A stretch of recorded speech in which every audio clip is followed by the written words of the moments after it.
ธรรมเจ้าพระสังฆเจ้าอันเป็นสรณะตีเปิ่งตีเคารพนับถืออันสูงสุดในชีวิตกราบคารวะแก่ไตไวยสาปารมีธรรมพระมหาเถรานุเถระเจ้าคณะพระสังฆาธิการภิกขุสงฆ์องค์เนนจุตนจุองค์โดยความเคารพขอเจริญสุขเจริญปรสาธุชนญาติโยมพุทธบริษัทติ่นจองห้องวัดจุหนุ่มเท่าใจยิงก็ขอน้อมต้อนรับทุกท่านเข้าสู่รายการมรดกธรรมกำเมืองและสารธรรมกำเมืองส่งสัญญาณกระจายเสียงต่างสถานีวิทยุกระจายเสียงพระพุทธศาสนาแห่งชาติและสังคมคลื่นเพื่อการศึกษาพระพุทธศาสนาและวัฒนธรรมคลื่นพระพุทธศาสนาและจริยธรรมส่งสัญญาณกระจายเสียงนางสถานีวิทยุวัดฝ่ายหินตำบลสุเทพอำเภอเมืองเชียงใหม่จังหวัดเชียงใหม่ในระบบคลื่นความถี่ FM 104.50 เมกะเฮิรตซ์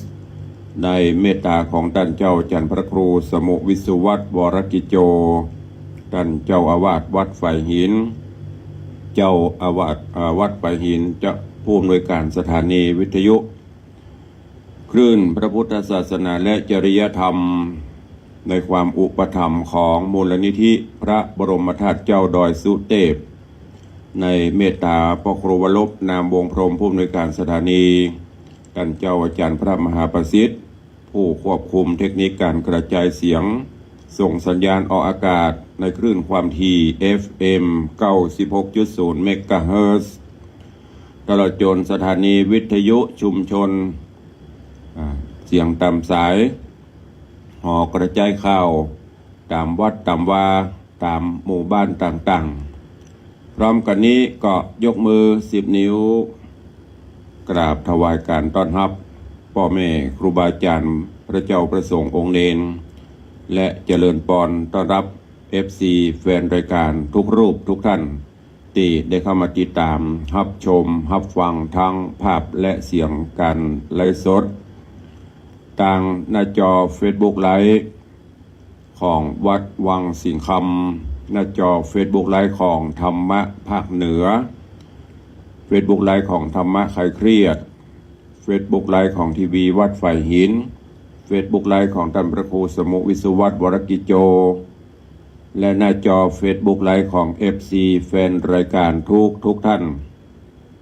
ที่ได้เข้ามาแล้วได้กดแชร์รายการนี้ แชร์เสียงธรรมแชร์เสียงบุญแชร์ข่าวสารนี้ไปยังกลุ่มเพื่อนๆไปยังหน้าจอของเพื่อนๆของท่านทั้งหลายที่ได้เข้ามาในเวลานี้ก็ขอกราบขอบพระคุณพ่อแม่ครูบาอาจารย์ทุกรูปทุกท่านอนุโมทนากับสาธุชน FC แฟนรายการทุกท่านด้วยเนอะที่ได้ติดตามรับชมรับฟังเป็นกำลังใจของทางรายการโดยดีเสมอมาก็ขอบคุณอนุโมทนาบุญตัวเองตอนนี้ก็ทางหน้าจอพินันจรันปิยจันทร์อาสลมโดยซิวโยมพินันอิสมเตปินพินันอิสมเจ็ดสีโยมวีรยุทธ โยมบุกจาก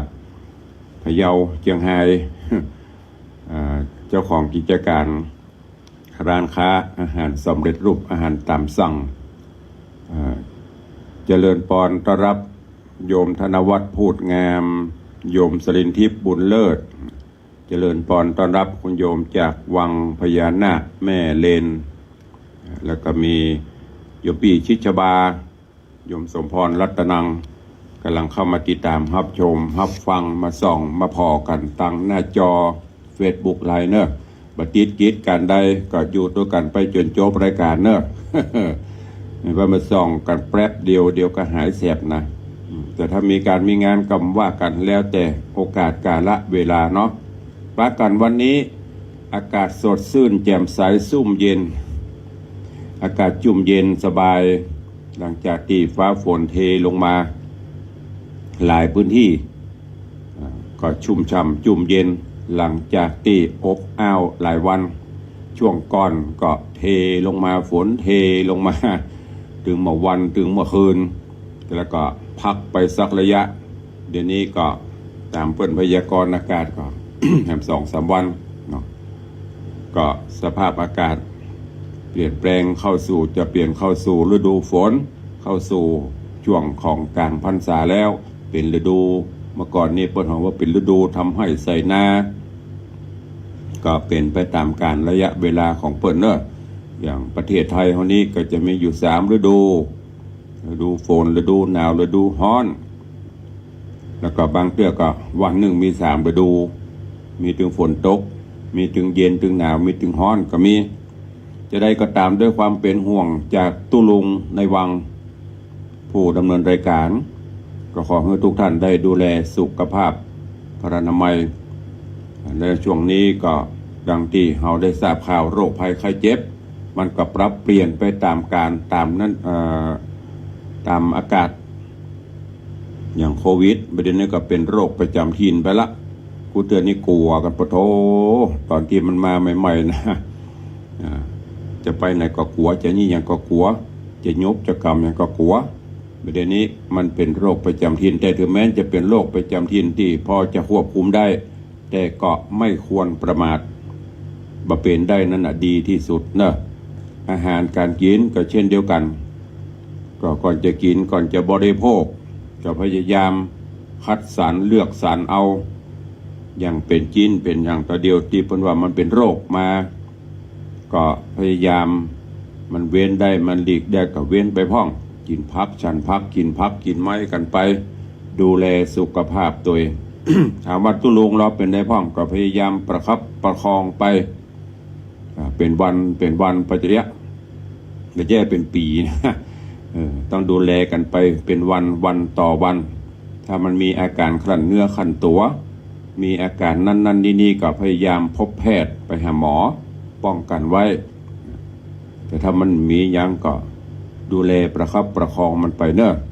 นี่โดยความเป็นห่วงจากตุลุงในวัง รายการนี้ดำเนินโดยธรรมภาพพระครูวิสิทธิ์ศรีลาภรณ์รองเจ้าคณะอำเภอเมืองเชียงใหม่เจ้าอาวาสวัดวังสิงห์คำตำบลประแดดอำเภอเมืองจังหวัดเชียงใหม่หรือตุลุงในวังเนี่ยที่ญาติโยมห้องขานกันไปกับตุลุงในวังเป็นผู้ดำเนินรายการนำรายการมาพบมาปะแต่ว่าต้องขอสุมาภัยเปิ้นมีการถ่ายทอดสดทางสถานีเปิ้นมีการถ่ายทอดสด รายการ บำเพ็ญบุญกุศลเนื่องในโอกาสครบรอบวันจัตการของท่านครูบาเจ้าศีลธรรมครูบาศรีวิจัยวันที่11ก็จะเป็นวันครบรอบถ้าเป็นภาษาเฮาคือวันเกิดครูบาสาธุศิษย์ญาติโยมก็น้อมจิตน้อมใจรำลึกถึงพระคุณอันยิ่งใหญ่ที่ท่านครูบาท่านเจ้าเปิ้นมีผลงานชิ้นโบแดงก็คือการแปลงหนทางขึ้นดอยสุเทพตลอดจนหัวหรือสะพานเชื่อมแม่น้ำลำคลองหลายที่หลายแห่งวัดวาอารามท่านครูบาเมื่อยังทรงธาตุขันธ์ยังมีชีวิตอยู่ท่านเจ้าก็ได้ไปโปรดเมตตาไปนั่งนักไปกึศไปสร้าง มาถึงบัดนี้ญาติโยมศรัทธาครูบาอาจารย์ก็น้อมรำลึกถึงพระคุณที่เพิ่นมีอยู่ก็ทางสถานีเปิ้นก็เลยถ่ายทอดสดตะวาที่ลานครูบาเชิงดอยสุเทพทางรายการก็ต้องงดไปวันนี้มาปะกันตามปกติเนาะเข้าสู่หัวใจของรายการจะก่อนฟังน้ำฟังธรรมแล้วก็เดี๋ยวก้อยมาอู้มาจ๋าก้อยมาพบมาปะกันในตารายการถ้ามีเวลาเนอะเชิญทุกท่านได้ตั้งจิตตั้งใจน้อมเอาน้ำธรรมคำสอนที่จะได้นำมาเทศนาในกาลโอกาสต่อไปนี้วันนี้เอาทำก้อมมาเทศเนอะก็เกิดเทศไปหลายครั้งเหมือนกันแต่ก็ปอกกันลืมวันนี้เอาธรรมเทศนาเรื่องเท่าสอนหลานเท่าสอนหลานเท่าก็คือผู้อาวุโสผู้เท่าผู้แก่หันตะวันมาก่อนอาบเหงื่อต่างน้ำมาก่อนผ่านประสบประการต่างๆมาแล้วก็ได้นำเอาประสบประการอย่างนั้นเหล่านั้นมาถ่ายทอดในเชิงของการพระธรรมเทศนา เพื่อให้ลูกหลานตันเต้าเยาวชนคนดีโดยเฉพาะในยุคปัจจุบันนี้มันเปลี่ยนไปตามกาลสมัยแต่ก็จะไปละไปลืมอย่างเพราะว่าไม่ก็เอาเก่าก็บละไม่ใช่วันละของเก่าของเดิมละหีดเก่าหวยเดิมวัฒนธรรมประเพณีเดิมๆไปหลงเอาวัฒนธรรมตะวันตกไปหลงเอาวัฒนธรรมอันใหม่สิ่งใหม่ๆเข้ามาบางครั้งมันก็อาจจะทำให้ชีวิตเฮาเปลี่ยนไปพลาดไปได้ต้องใจควบคู่กันไปอย่างมีศรัทธาก็ต้องมีปัญญามีสติก็ต้องมีปัญญาปัญญาตัวควบคู่กันไปเหรียญยังมีสองด้านนะเมื่อคืนมีเมื่อวันก็ยังมีก็ต้องควบคู่กันไปเนอะเชิญทุกท่านกลั่นจิตกลั่นใจฮือใสน้อมจิตน้อมใจตั้งจิตตั้งใจฟังพระธรรมเทศนาณโอกาสบัดนี้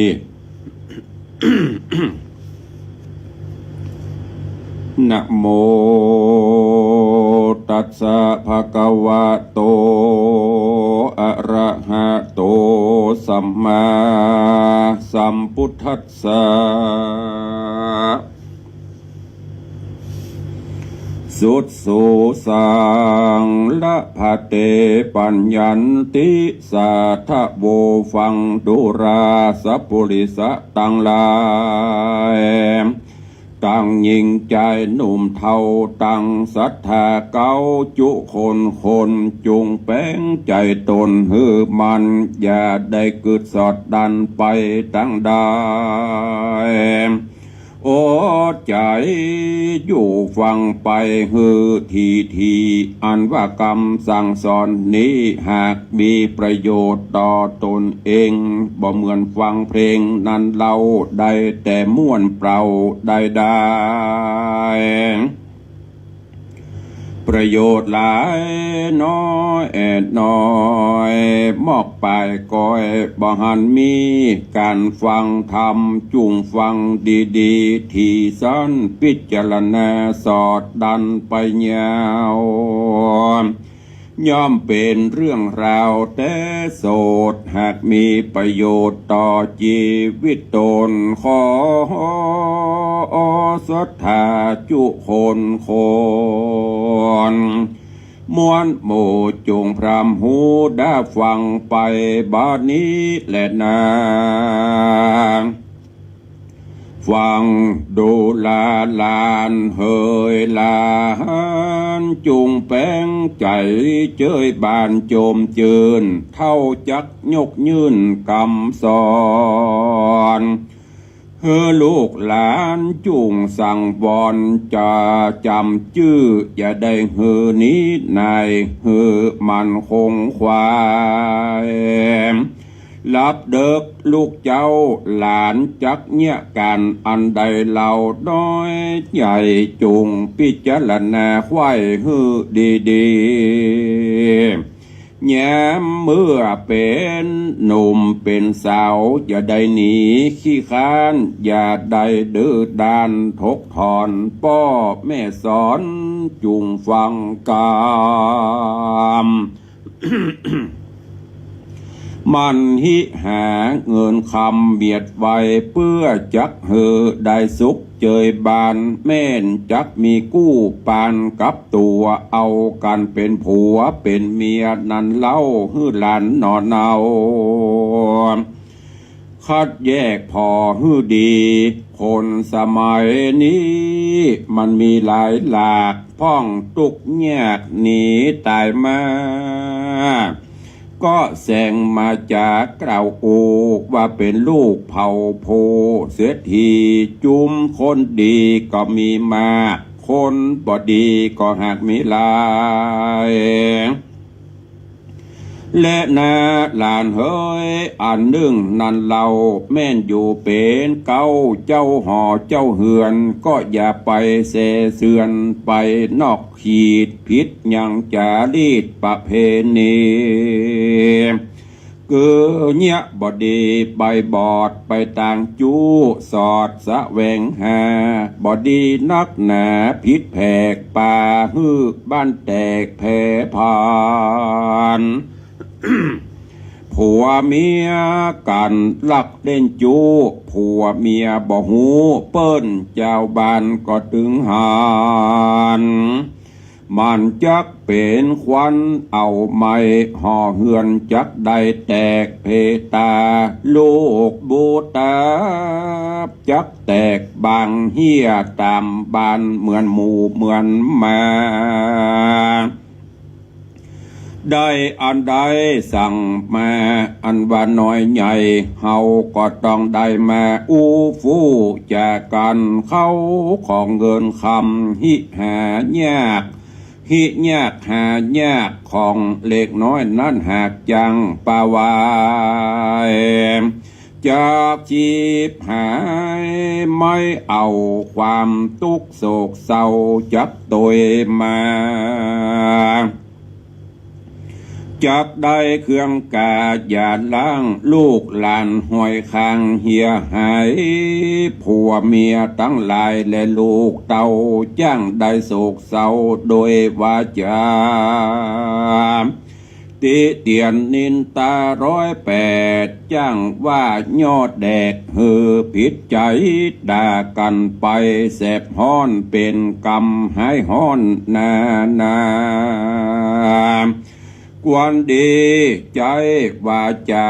อันอ่อนม่วนอย่าได้รีบด่วนโกธาพิจารณาสันทีหูจักที่เหตุและผลอย่าฟังงานโงนตอบตาเป็นมีดเป็นพระไล่แต่งฟันจ้างป่าตุกพันเอาไม่เป็นกรรมใหญ่ติดคุกติดขังเอาศีลเอาธรรมมังพระเจ้าธรรมนี้แล้วเข้าข่มจิตใจก็จักอยู่สบายไปเมื่อลาและนาแถมประการหนึ่งนั้นได้เกิดมาน้อยโลกลาเป็นคนก็กลัวความจนทุกข์ยากต่างคนก็หากอาสะไหลกันอยู่ปัจจุบันเลี้ยงคาบเน่า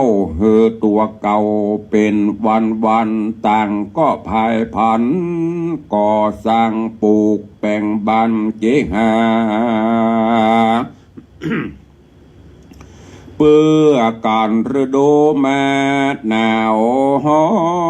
นต่างกู้ซ่อนแฝงไฟมีผัวเมียไว้เตรียมใจ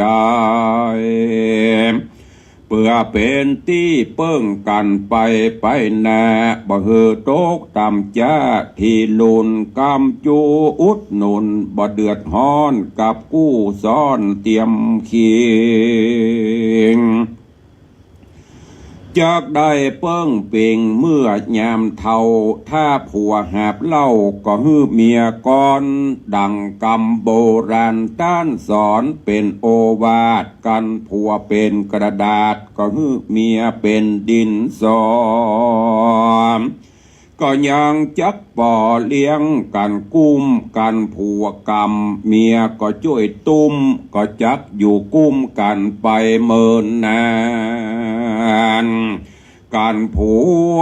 ไปทำงานนอกบ้านฮือเมียปลูกสั่งตั้งหลังมันการมันงานบอกขี้ค้านเมียอยู่บ้านมันปลูกมันฟา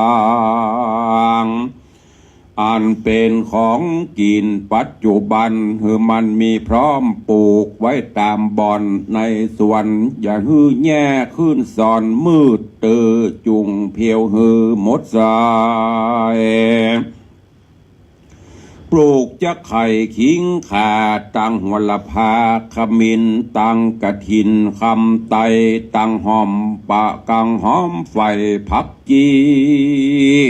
ผัก ใดดีที่ควรปลูกฮือมีทวนถูกพร่ำพร้อมตั้งหอมปอมหอมบัวตั้งมักทั่วพักแคมทั่วปูแปดทั่วนกหมากฟักปกฟักมนฟักเกี่ยวหล่นเลือนดินฮือมีไว้กินพร้อมคาตั้งพักกับลาบสับปะไว้ฮือปลูกไว้จุอัน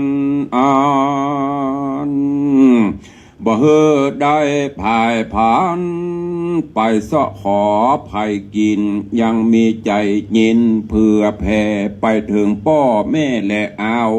อ่านเงินคำขาหามาได้ก็เก็บไว้เป็นทุนจักกำมูลบังยุดตั้งได้นั่งเตตานได้สุขเจยบ้านไปนาจะเล่นนาแถมในอย่าดึงอย่าอยู่บ้านได้ฮื้อคงควายพอยังหัวรอบขอบบ้านตี้ในมันลุคลำผ่านฮื้อแปงบ้านเฮือนตรงแวงฮื้อมันพอหลังคาจอบดีบ่แงมฝนตกจามจากหัวย้อยฮื้อมันพอคอยยำแยงผัวยังผัวกู้แปงหักขินอย่าได้ดูหมิ่นประมาทเฮอน้อมบาดคบยาม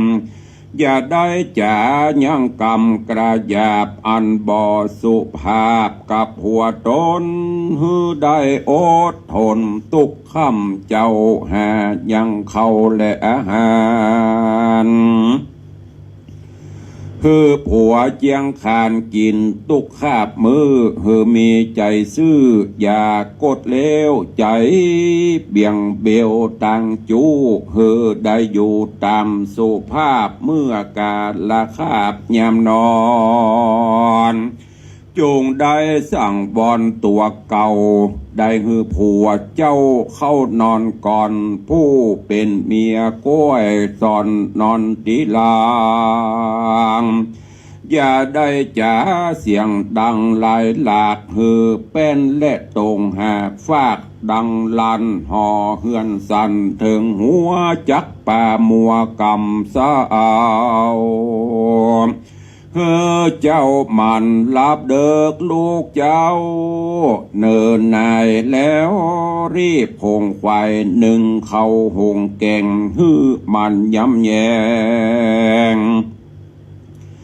ยามย่างยายฮือก้อยโคดคายเยาะย่องยาฮือมีเสียงสะนันตองเนืองนานเอามีดมุยฟันทะถากยังเสียนหลวดดังกกกากดังไฟ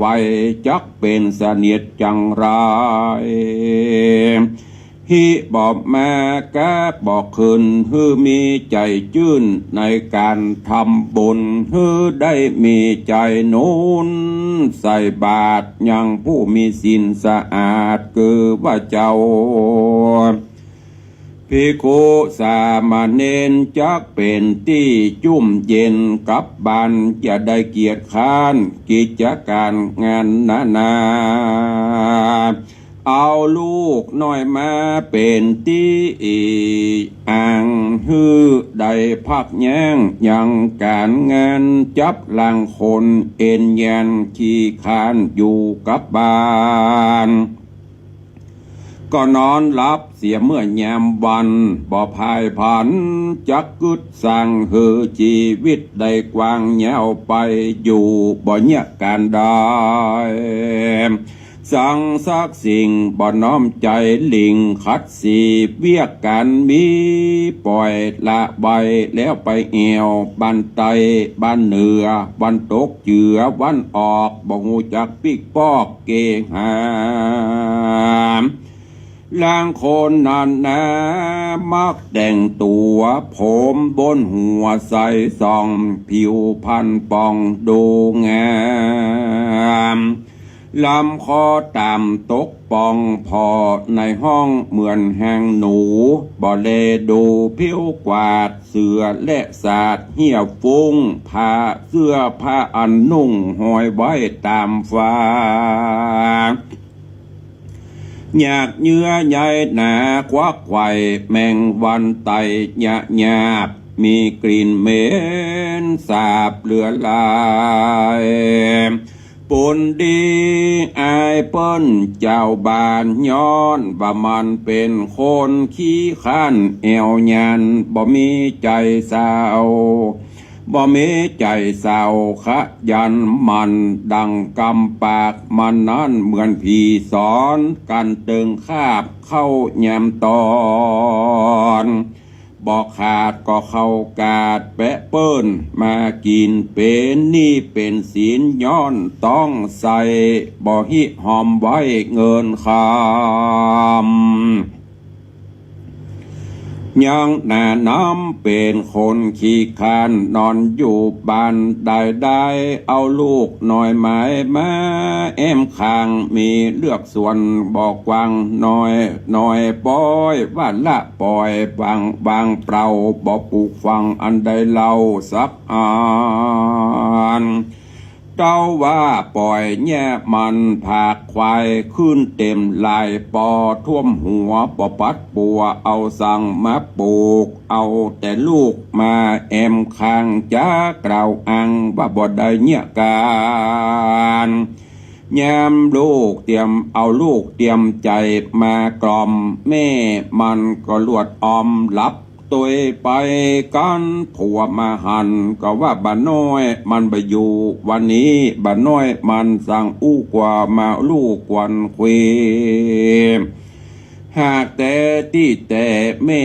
มันบดีขี้คานอยู่ยังบ้านบ่ฮิบ่หามีหมูมาเป็ดไก่บ่เอาใจใส่พอกอยขี้เหยื่อขี้ปล่อยเต็มขวางบานขี้เต้า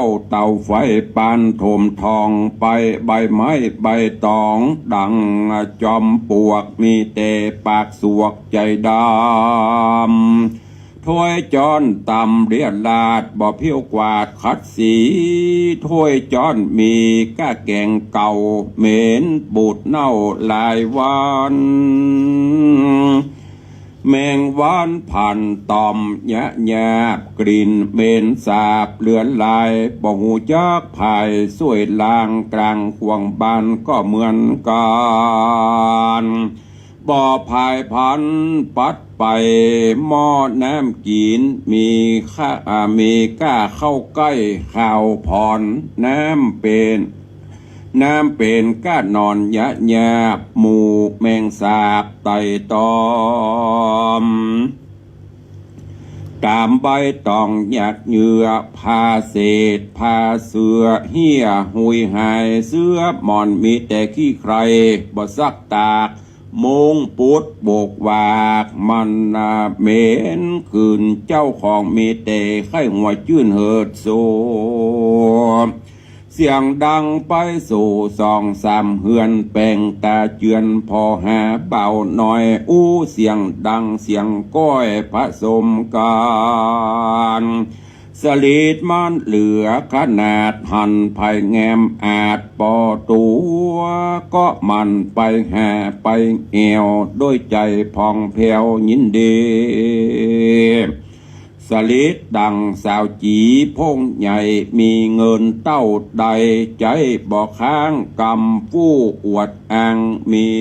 ว่าตนมีเงินมัวแอวเพลิดเพลินบ่เนี่ยการเป็นคนเอ็นยันละตอดกันผัวไปทำงานมาฮอดเฮือนลายังได้หงหาอาหารกระทำการเพราะพร้อมพรำได้หาบน้ำและเกลือหมูยกขันเข้ามาจูเมียไอ้อันนี้เรียกว่ายิงบาปให้ปาลาบอกวันดีเอามาเป็นแม่บานเหตุจักใดตุกเสียงทานเต้าตาย จูมหมู่คนใจจูผู้ใดเอามาเป็นกู้เลี้ยงมอนบอกวันเอามานอนอยู่ไกลจักป่าหือได้เครื่องเขีมเฮือเลือกเอาคนดีมีศีลธรรมบ่ใจดำกระยาบบอกกระทำบาปนาและนาดูราลานเฮยลานเท่าบ่ใจ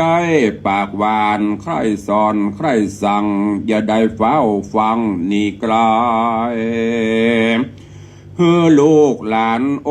ดใจฟังไปทีดังเท่าจักจี้ปันไม้สอนฝ่ายตั้งใจหือหูว่ากันมีกู้เป็นผัวเป็นเมียอย่าได้ไปเปียต่างจูมีใจจื้นสู้ยิงอื่นหือได้มีใจโจมจื้นกับเมียตนอย่าได้งานโงนแจ้งดาอย่าได้หยาบจ้าบุกตีหิหาเงินคำมีน้อยมากก็ควรหื้อฝากเมียไว้ใจบรรลุนไว้ทำบุญไว้เลี้ยงลูกเต่าแย้มใจมืดเศร้าเกียดกลาโกธาจุงพิจารณาทีถอยว่ายามเมื่อก่อนเฮาเป็นบ่าวน้อยสาวจีต่างก็ไขบาตีกล่าวอูโดยใจจอบสู้เจยบันดังน้ำตาลศูนย์อ้อยจะว่าฮักมีเนาะจะว่าฮักบ่อนน้อยดังจักรืนกิน เพื่อมีใจยินโอใจไวอันกำโคดไม่โกแทบบ่เมินมาเตียงจักหายไป อย่าจังไรเนี้ยบาปเศร้าอย่าได้กินเหล้าเมาด่าเมียอยู่ในเสียปอบ่ได้กำค้อนไม้ไล่บุบตีจักเป็นกาละกินีอันใหญ่ตุกเอาไม่เผาลนบ่เป็นมงคลไปนาอย่าได้อยากจ้าต่อภริญาการนาในบ้านมีทวนทานอันใดกวนหือเมียเตรียมใจนอนเนาได้เป็นเก้าเล่งดูและนา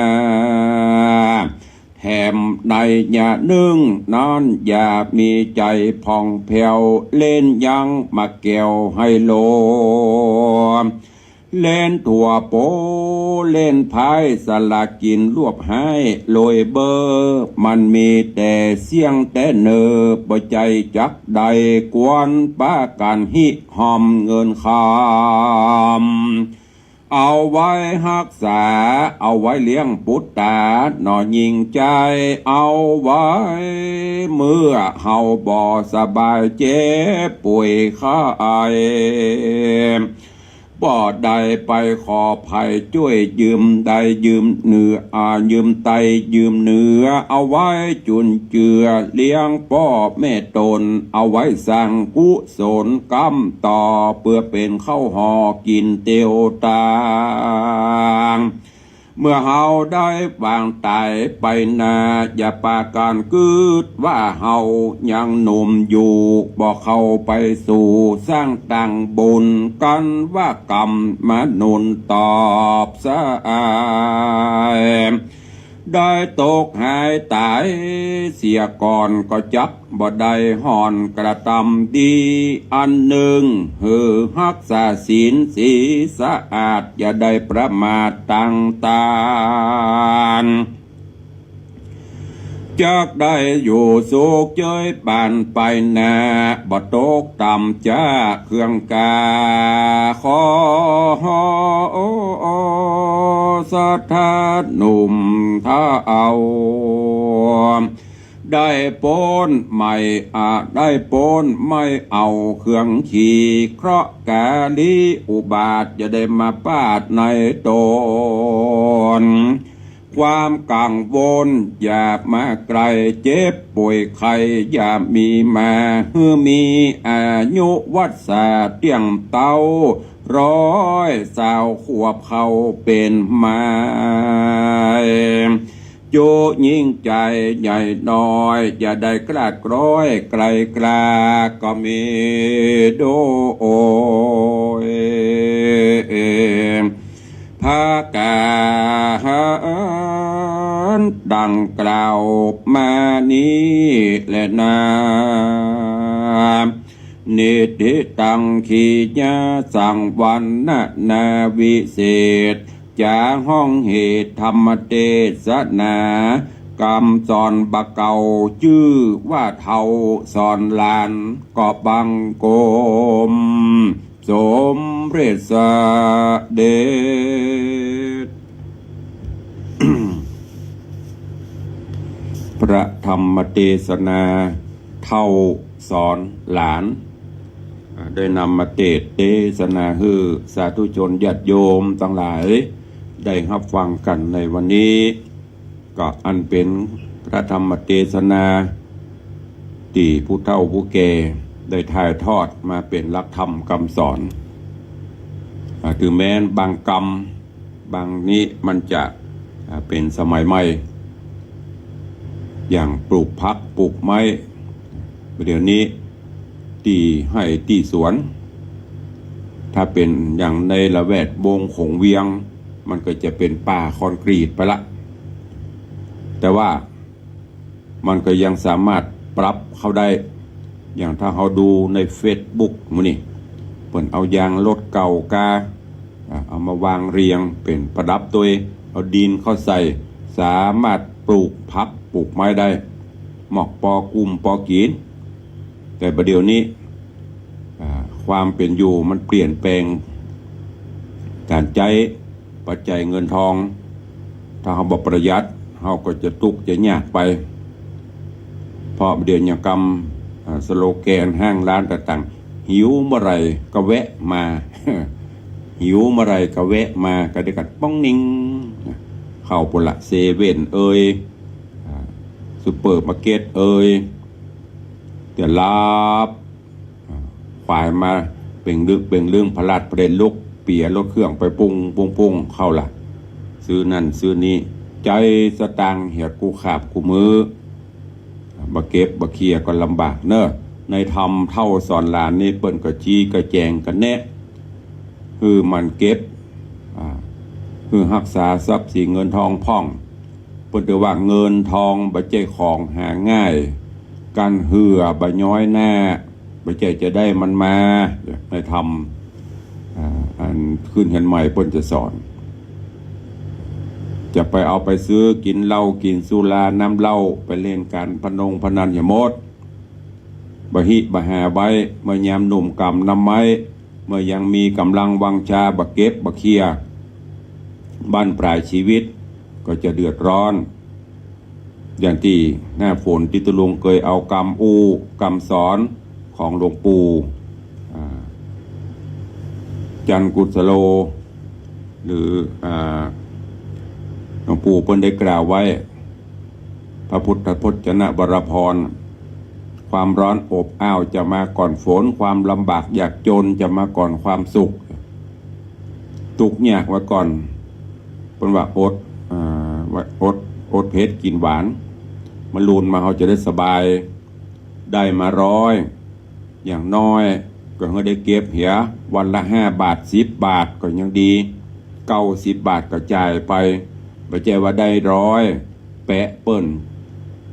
ติดเปิ้นไว้เหีย10 บาทวันพูกแหม10 บาท20 บาทดินปอกห่างหมูพอกพูนขึ้นก็จะเป็นเงินปันเงินหมื่นได้บ่จำเป็นแต่ จะไปกู้ไปยืมเงินกู้เงินยืมเนี่ยว่าดอกบานไม่รู้โรย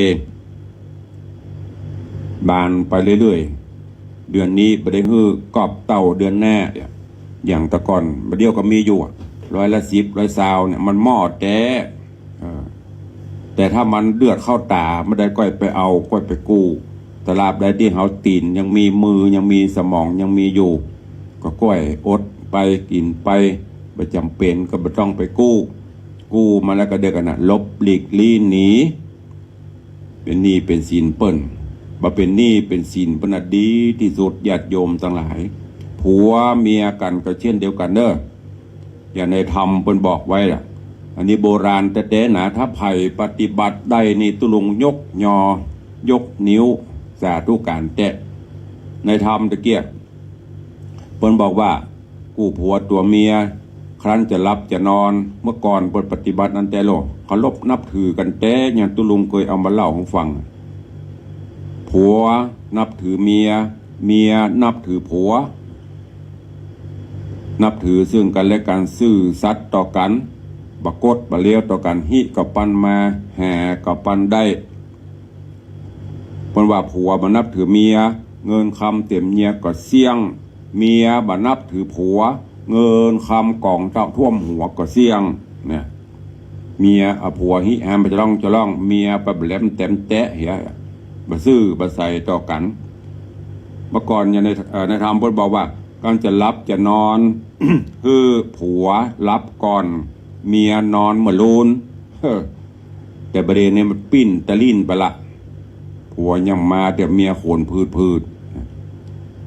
ความเคารพนับถือก็บ่มีเหมือนเมื่อก่อนนี้แม้แต่แม่มันอันคันหัวนะขอไซผมงอกคือกับหมอแม่เปิ้นก็จะขอโทษก็หรอกเดี๋ยวก็ยกมือไหว้สุมาเตเนอปอมมาเนอเจนจะได้ยุบได้กำหัวบัดเดี๋ยวนี้ ไม่อยากพูดประกอบจกหัวกันพ่องลูบหัวด่าคิงด่าฮะความเคารพนับถือยำเกรงมันบ่มีง่ายๆก็คือไม่ให้เกียรติกันและกันเสมอภาคกันหมดลาเขาว่าครบเจ๊เปิ้งมาโลเงินคนละกระเป๋าจ่ายคนละกระเป๋าเนี่ยลองเอามาปอกกันเหรอไอ้คนละกระเป๋าแล้วมาให้มันเป็นกระเป๋าเดียวกันแต่ต้องมีความซื่อต่อกันนะเมื่อก่อนนี้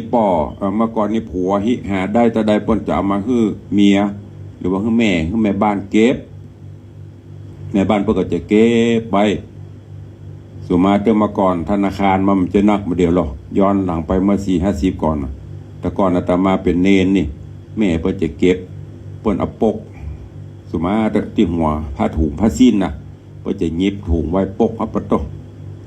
หรือบ้านก็ซื้อหมูมาเลี้ยงซื้อเป็ดซื้อหยังมาเลี้ยงเก็บกินไข่ไปนี่นะเก็บไข่ปล่อยหมูกับเปิ้นออมศีลพี่ตายแม่โยมแม่เพราะว่าอันนี้เป็นออมศีลซื้อกำตัว2ตัวเลี้ยงไปช่วยกันช่วยกันหาประจำเป็นแท้ๆก็ไปกู้ไปยืมเปิ้นเฮาลองย้อนผ่ำกำเจนป่อเจนแม่หาเพิ่นมาขายลูกสวนนาเก็บบ่หรอกเพิ่นก็ยังรอดตัวมาได้พยับประคับประคองลูกก็ไปเจ้ามีคน2คนอย่างเดียว7คน8คนมีเป็นเกิ่งโหลบางครอบครัวก็มีเป็นโหลพุ่นเลี้ยงใหญ่หมดโพดภายได้หมดและลูกเต้าก็หูบุญหูกูลหมดประเด็นนี้คน2คนเดือดยังไม่มอขี้ควมแต่อันนี้ตุลุงว่านะเพราะมันเปลี่ยนไปเป็นการเวลาเมื่อก่อนนี้เอาไปเข้าโรงเรียนกับบ่ได้เสี่ยงสตางค์โรงเรียนประจำบ้านประจำหมู่บ้านอย่างในตำบลประแดดเนี่ยมีผู้หงโรงเรียนวัดวังสิงห์คำโรงเรียนวัดตาไมอีวัดป่าแดด โรงเรียนวัดดอนใจมีกู้หมู่บ้านแต่ประเด็นนึงยุบไปเข้าเวียงมดก็ต้องมีค่าใช้จ่ายอันนี้เข้าใจพ่อแม่ก็อยากจะให้ลูกได้รับการศึกษาที่ดีก็ยอมทนทุกข์ตอนทุกข์ไปแต่ว่าก็พยายามปรับพยายามใช้ชีวิตความเคารพนับถือซึ่งกันและการซื่อสัตย์ต่อกันอันไหนที่มันประจำเป็นเราก็พยายามผักไม้ใส่เครือกาอย่างเนี้ยที่บอกไปตะเกียบแปลงกาดแปลงดีแวดบ้านแวดจองไว้พ่องปลูกผักปลูกไม้เอาพ่องมันก็จะทำให้ชีวิตความเป็นอยู่เฮาดีขึ้นที่สำคัญนั่นก็คือความซื่อสัตย์ต่อกันผัวเมียซื่อสัตย์ซื่อใจต่อกันบัตรสีแซงบัตรแรงบัตรอื่นเมื่อมีแล้วก็ต้องให้เกียรติซึ่งกันและกัน นึกถึงก่อนที่เขาจะเอากันจะได้กัน นึกถึงวันนั้นได้แล้วก็อยู่ตัวกันไปช่วยกันเซาะช่วยกันฮิช่วยกันหามีลูกมีเต้าขึ้นมาก็ช่วยกันเลี้ยงดูปูเสือไปที่สำคัญทำมันนี่ก็คือเอาศีลเอาธรรมหลักธรรมคำสอนมาใจมีสติมีปัญญากำกับกำกาตนอยู่เสมอชีวิตเราครอบครัวเราก็จะมีความสุขดังพระธรรมเทศนาเรื่องเท่าสอนหลานที่ได้นำมาเทศนาวันนี้ก็คงจะเป็นประโยชน์กับทุกท่านเนอะฝากไว้เป็นข้อคิดตัวเองเข้าสู่ท้ายรายการวันนี้ก่อนที่จะได้อุจาอนุโมทนาก็มีข่าวฝากประชาสัมพันธ์มาเนอะมีข่าวฝากประชาสัมพันธ์ก็อย่างที่ทุกลุงได้บอกไปวันก่อนนะญาติโยมทั้งหลายในวันที่27นี่เพิ่นก็จะมีการพระราชทานหรือว่าประทานสัญญบัตรพัดยศแด่พระสงฆ์ผู้มีคุณูปการสร้างคุณงามความดีต่อพระพุทธศาสนาต่อศรัทธาญาติโยมต่อประเทศชาติบ้านเมืองโหนเหนือ17จังหวัดภาคเหนือตั้งแต่นครสวรรค์ขึ้นมาก็จะมีการพระราชทานพัดยศให้กับพระเจ้าประสงค์ที่ได้รับโปรดพิจารณาเลื่อนสมณศักดิ์และตั้งสมณศักดิ์ที่วัดพระนอนขอนตาลวัดพระนอนขอนตาลอำเภอแม่ริมเนอะซึ่งเจ้าประคุณสมเด็จพระมหาธีราจารย์เจ้าคณะใหญ่หนเหนือผู้ปฏิบัติหน้าที่ได้มาปฏิบัติหน้าที่แทนเจ้าประคุณสมเด็จพระสังฆราชจะได้มาเป็นองค์ประธานก็เชิญชวนทุกท่านแล้วก่อนในการนี้หลายวัดหลายวาพ่อแม่ศรัทธาก็คงจะรับหูรับทราบเนาะครูบาอาจารย์ก็คงจะได้แจ้งวัดไหนทุกเจ้าเขาได้รับก็ไปร่วมกันแสดงมุทิตาสักการะเนอะบางวัดเพิ่นก็จะมีกระบวนแห่อัญเชิญสัญญบัตรพัดยศเข้าวัดวันนั้นเลยเพราะว่าจังหวัดมันใกล้บางวัดก็อาจจะลั่นเลื่อนไหลหากันเพื่อมันตัดมันตรงกันอย่างตำบลประแดดนี่เจ้าคณะตำบลประแดดท่านพระครูปลัดนันทวัฒน์ก็ได้เลื่อนสมณศักดิ์เป็นพระครูสัญญบัตรเทียบเจ้าคณะอำเภอชั้นพิเศษวิปัสสนาอันนี้เพื่อก็จะมีพิธีในวันที่26 27 28ก็จะมีพิธีต่างๆแล้วก็ที่วัดประเดือท่านเลขานุการเจ้าคณะอำเภอสระปีท่านพระครูปลัดนิพนธ์ภูริวัฒโกก็ได้รับการโปรดเกล้าตั้งสมณศักดิ์เป็นพระครูใหม่ที่พระครูวิมลภูริทัศน์วิมลภูริพัฒน์พระครูวิมลภูริพัฒน์นี่เพิ่นก็จะมีพิธีต้อนรับ ในวันเสาร์ที่28เช่นเดียวกันเนอะรับวันที่27วันที่28ก็มีการต้อนรับแห่เข้าวัดเข้าวาก็นำเบิ้ลเชิญชวนญาติโยมศรัทธา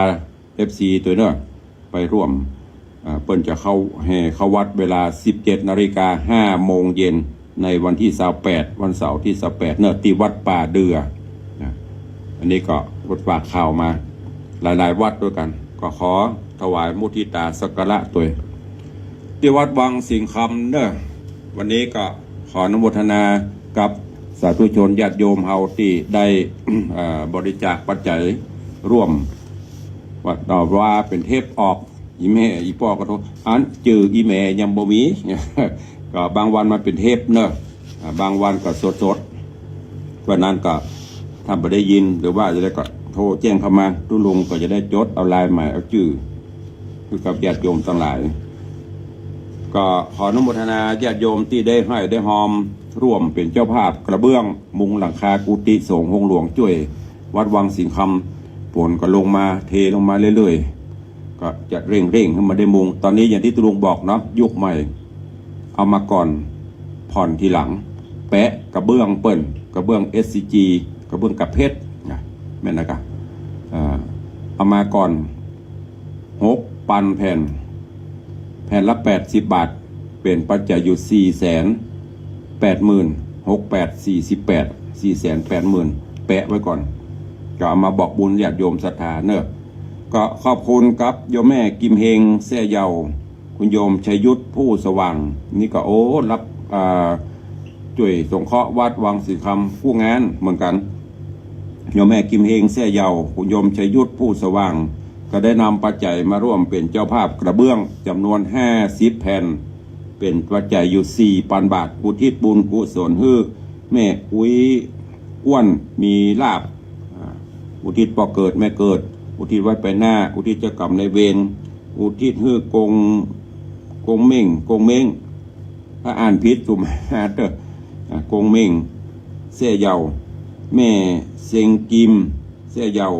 แล้วก็เต็กวาเสี่ยผู้รวมเป็นปัจจัยอยู่ 4,000 บาทเนอะอนุโมทนาบุญตัวตุลงอ่านผิดจะได้ขอประทานอภัยเนอะเปิดอ่านว่าจะได้ก็มันประถูกก็เมตตาโยมชยุทธโทรเข้ามาบอกกันโยมแม่กิมเฮงเสยเยาคุณโยมชยุทธผู้สว่างขอบคุณกับโยมนัทพจน์จากนรินทร์สระปีอันนี้ก็เช่นเดียวกันไม่ปฏิเสธทุกงานมานักก็น้อยมาให้มาหอมมากินมาตานกับวัดวังสิงคำตลอดคราวนี้ก็ขอบคุณโยมนัทพจน์จากนรินทร์ที่ได้มีปัจจัยร่วมเป็นเจ้าภาพสังฆทานชุดใหญ่1 ชุดเป็นเจ้าภาพกระเบื้องแหม12 แผ่นรวมเป็นปัจจัย 2,000 บาทขอบคุณอนุโมทนาบุญกับนางสาวนัทอรสุวรรณขัดศรีเป็นมาทบุญวันเกิดก็ได้กระเบื้อง1 แผ่น80 บาทอนุโมทนาบุญตัวขอบคุณพ่อประเสริฐแม่ละดีหินแปลงพร้อมลูกหลานร่วมทำบุญสังฆทาน1 ชุด500 บาทอนุโมทนาบุญกับโยมป้อแก้วโยมแม่พลปวงดอกแดงป้อแก้วแม่พลปวงดอกแดงบ้านปะไผ่ปะลานดอยสะเก็ดเจ้าภาพกระเบื้อง12 แผ่น 1,000 บาทโยมจิตดาภาโยมจิตดาภาโยมบรพจน์แสงทวีศีลกระเบื้อง12 แผ่น 1,000 บาทแม่ภูลสุขคำพาโยมพัทรินธัญภากระเบื้อง12 แผ่น 1,000 บาทคุณโยมสุวัฒนาเอเลียนร่วมเป็นเจ้าภาพกระเบื้อง37 แผ่น 3,000 บาทโยมแม่มริวันคำพาโยมสหรัฐโตกหุดโยมพีมวัตโลกหุดร่วมเป็นเจ้าภาพกระเบื้อง6 แผ่น 500 บาทแม่วนิดาคำพาอาจารย์เกลือก้องมังคลาพฤกษ์ร่วมเป็นเจ้าภาพกระเบื้อง12 แผ่น 1,000 บาทแม่นิพาคำปวนบ้านแม่ย้อยสันทราย6 แผ่นนายสุมิตรขันชัยนายนพดลนางสาวปรัชญาพรขันชัยนางดวงใจลัดใหม่อุทิศบุญกุศลให้พ่อศรีไวยแม่จันเพนนายสุรศักดิ์ขันชัยเป็นเจ้าภาพกระเบื้อง124 แผ่นเป็นเงิน 10,000 บาทแม่ศรีพันธ์เสนอุ่นนี่บ้านน้อยสักกระแปงสายธรรมของแม่อุ้ยมอนจันทร์ร่วมเป็นเจ้าภาพกระเบื้อง5 แผ่นสังฆทานชุดใหญ่1 ชุดโยมแม่อุ้ยมอนจันคำแสงแม่อุ้ยมอนจันแม่อุ้ยมอนจันยาสมุทรหรือตุลงจะห้องเล่นเปิ้นเด็กหญิงจันยาสมุทรนางสาวพร้อมลูกหลานแม่อุ้ยมอนจันยาสมุทรพร้อมลูกหลานบ้านน้อยสันกระแปงยมปีโทรบอกวันนั้นก็แม่อุ้ยมอนเขาร่วมเป็นเจ้าภาพสังฆทานชุดใหญ่1 ชุดแล้วก็กระเบื้องแหม12 แผ่นเป็นปัจจัย 2,000 บาทหรืออาจจะเพิ่มขึ้นอุ้ยมอนว่าเดี๋ยวก็เพิ่มมะลูนอีกเอาสั่งไปเหตุก่อนสังฆทานชุดใหญ่1 ชุดกระเบื้องแหม12 แผ่นขอบคุณอนุโมทนากับแม่รัศมีคเนศบ้านหัวมุงเป็นเจ้าภาพกระเบื้อง12 แผ่น 1,000 บาทแม่ศรีนวลรันจวนร่วมเป็นเจ้าภาพกระเบื้อง5 แผ่น 400 บาทเด็กชายวรวุฒิเรือนปงเป็นเจ้าภาพกระเบื้อง1 แผ่นนี้วันเกิดแม่เกียงคำคุณพระศรีลาพร้อมครอบครัว 3 แผ่น 240โยมท่านพิธาจารย์ณัฐพงศ์โยมรุ่งวรารักษ์บุญ5ฝรั่งดอยหล่อ12 แผ่น 1,000 บาทขอบคุณอนุโมทนาบุญกับเจ๊ดวงทิพย์เป่งแก้วเจ้าของผู้จัดการหมู่บ้านธุรกิจบ้านจัดสรรและเจ้าของปั๊มน้ำมันพีทีบ้านน้ำโทงร่วมเป็นเจ้าภาพกระเบื้อง100 แผ่นอนุโมทนาบุญกับท่านสจ.จิรันพรเตโชรานอดีตสมาชิกสภาจังหวัดเชียงใหม่เขต 3และทีมงานเพื่อนฝูงคณะญาติสายทานธรรมร่วมเป็นเจ้าภาพกระเบื้อง216 แผ่นเป็นเงิน 20,000 บาทขอบคุณแม่นิรบลทีระบดีเป็นเจ้าภาพกระเบื้อง4 แผ่นแม่บัวคำปัญญามูลเจ้าภาพกระเบื้อง4 แผ่นทนายสุธีทองทิพย์นางสาวนันทชากลางหมู่เจ้าภาพสังฆทานชุดน้อย1 ชุดกระเบื้อง33 แผ่นเป็นปัจจัย 3,000 บาทอนุโมทนาบุญกับแม่อุ่นทิกาดทาขุมเงินแม่ทาละปูน12 แผ่น 1,000 บาทครอบครัวคำสิงครอบครัวชานแก้วสันสายน้อยก็ภาพกระเบื้อง2 แผ่น 3 แผ่น 200 บาทร้อยตำรวจเอกอนุสรณ์พันตำรวจโทหญิงเยาวมานบุญศิลป์ไทยร่วมเป็นเจ้าภาพกระเบื้อง12 แผ่น 1,000 บาทนายคุณโยมประสงค์คุณโยมธัญญารัตน์บัวคำโยมมาโลนางสาวชยานิตเลถ้ำเป็นเจ้าภาพกระเบื้อง18 แผ่นเป็นเงิน 1,500 บาท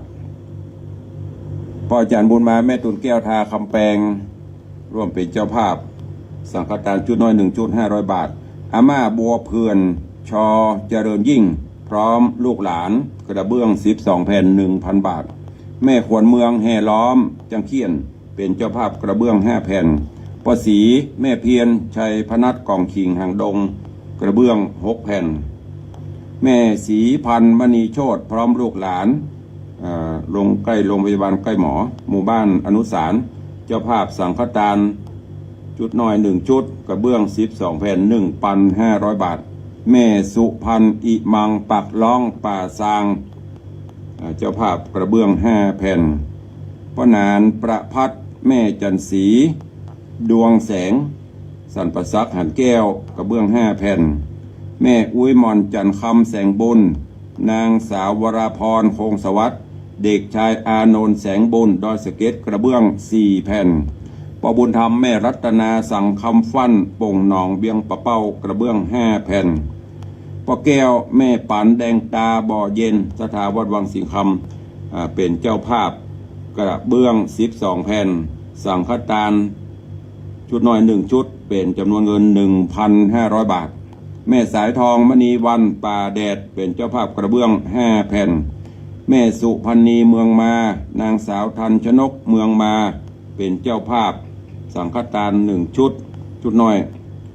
แม่นงยาวบุญช่วยพร้อมครอบครัวเป็นเจ้าภาพสังฆทานชุดใหญ่1 ชุดแม่ปราณีพยัคฆ์ไคหพลน้องแต้นสันปะตองเป็นเจ้าภาพสังฆทานชุดใหญ่1 ชุดกระเบื้องแหม10 แผ่นโยมนิกรชัยวุฒิพร้อมครอบครัวสังฆทานชุดใหญ่1 ชุดโรงทาน1 โรงแม่จันเปงปิงพยอมพร้อมลูกหลานสังฆทานชุดน้อย1 ชุดกระเบื้อง10 แผ่น 1,500 บาทโยมบัวคำสุวรรณโยมพรชัยใจเขียว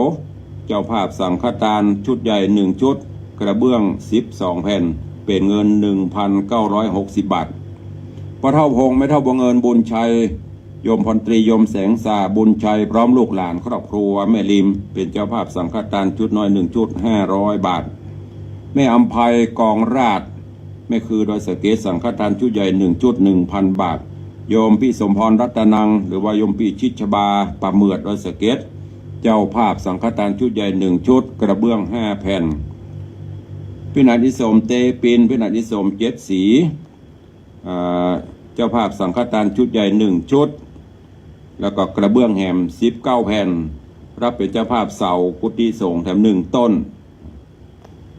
10,000 กว่าบาทโยมพินานจรัญปิยจันทร์ดอยซิวเป็นเจ้าภาพสังฆทานชุดใหญ่2 ชุดโยมพ่อเลี้ยงธนวัฒน์โยมแม่เลี้ยงทัศน์พิชาสุสิงคำเป็นเจ้าภาพสังฆทานชุดใหญ่11 ชุดสังฆทานชุดน้อย10 ชุดกระเบื้อง200 แผ่นเจ้าภาพน้ำดื่มน้ำปานะ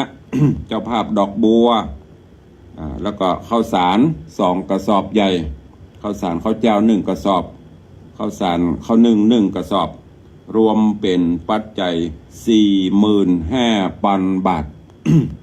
45,000 บาทเนอะอนุโมทนาบุญขอบคุณกับทุกท่านห้องไผ่ตกหล่นไปเมตตากริ่งแจ้งเข้ามาตัวเนอะ0817836540เอาเปิดสายหน้าไม้สักสาย2 สายใครจะอู้จะเอ่ยตัวฟังอยู่ทางบ้านทางจองจอกได้แจ้งใดรายงานโตด่วนเวลาจะหมดแล้ว0817836540ถ้ามันบัดตันหมดเวลาแล้วสามารถโทรหลังไม้ได้ทุกเวลาเนอะตุลุงอีแม่ไข่ห่วมเป็นเจ้าภาพกระเบิง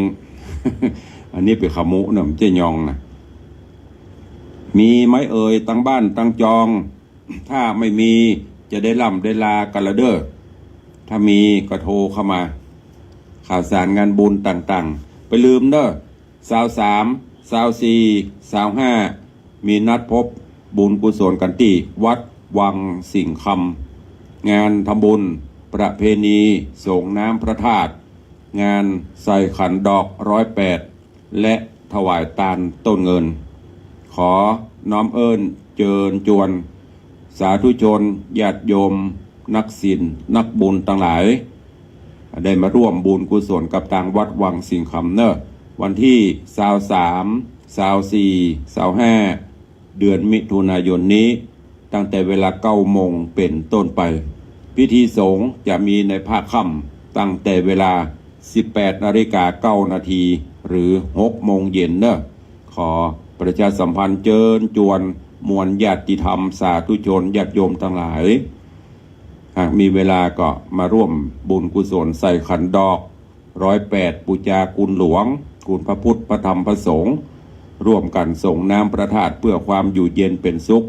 ความสงบสุขร่มเย็นเป็นสิริมงคลกับตัวท่านและครอบครัวกับบ้านกับเมืองและร่วมกันถวายทานต้นเงินตามจิตเจตนาศรัทธา